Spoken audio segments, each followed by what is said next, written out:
മേലെ കാണുന്ന അമ്മച്ചിക്ക് ഒരു ലിംഗം കിട്ടിയിട്ടുണ്ട്. ലിംഗം ഇപ്രാവശ്യം കിട്ടിയത് ഇന്ത്യന്നല്ല. അങ്ങ് അങ്ങ് ഞാൻ പറയുന്നല്ല, അത് അമ്മച്ചി തന്നെ പറയും. കേട്ടു നോക്ക.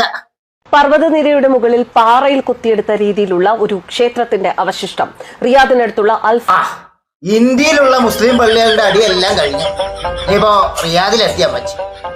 എന്നിട്ട് പാവോ മേഖലയിൽ ഏകദേശം 8000 വർഷം പഴക്കമുള്ള ഒരു പുരാതന നഗരത്തിന്റെയും ക്ഷേത്രത്തിന്റെയും അവശിഷ്ടങ്ങൾ കണ്ടെത്തി. ഇത് സമ്മാനിക്കുന്നത് ചരിത്ര കൗതുകമാണ്. നമുക്കറിയാം, ലോകത്ത് പലയിടത്തും പല സമയങ്ങളിലും ഗവേഷണങ്ങൾ നടക്കുന്നുണ്ട്. അതിൽ ലഭിക്കുന്ന പല പുതിയ വിവരങ്ങളും ലോകത്തെ ഞെട്ടിക്കുന്നവയുമാണ്. അത്തരത്തിൽ ഒന്നായിരുന്നു അക്കാലത്തെ സാമൂഹികവും മതപരവുമായ ജീവിതം എന്തായിരുന്നു എന്ന് തെളിയിക്കുന്നതും കൂടി ഒന്നാവുകയാണ്.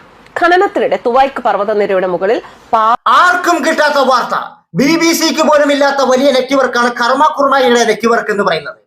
അല്ലെങ്കിൽ എന്റെ പൊന്നാരം വെച്ച് നിങ്ങൾക്ക് മുസ്ലിങ്ങളെ കാണുമ്പോഴും മുസ്ലിം രാജ്യങ്ങളെ കാണുമ്പോഴും നിന്നെപ്പോലുള്ള നാടുകൾക്കും നാറച്ചുകൾക്കും ചൊറിച്ച് കൂടുതലാണെന്നറിയാം. ആ ചൊറിച്ചലിന്റെ പേരിലാണല്ലോ ഇന്ത്യയിലുള്ള മുസ്ലിം പള്ളികളുടെ അടിയിൽ കുഴിച്ചു മാതിയിട്ട് അവിടെ ലിംഗമുണ്ടോ എന്ന് തപ്പിക്കൊണ്ടിരിക്കുന്നത്.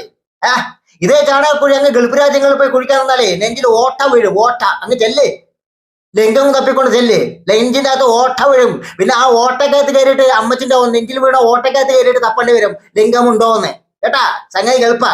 ഇവിടെ കുഴിക്കാൻ ചാണകക്കുഴി അവിടെ കുഴിക്കാൻ കഴിയില്ല അമ്മച്ചിയെ.